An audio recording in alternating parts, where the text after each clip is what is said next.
Happy new year వచ్చేసింది జోరుగా, hearty welcome చెప్పేద్దామా హాయిగా.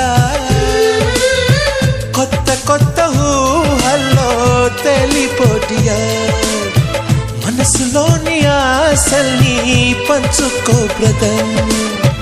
గుండెలోని భావాలు గుప్పుమన్న ఈ వేళ, కదిలల్లే కాలపు కన్నెకి టాటా చెప్పుదామా.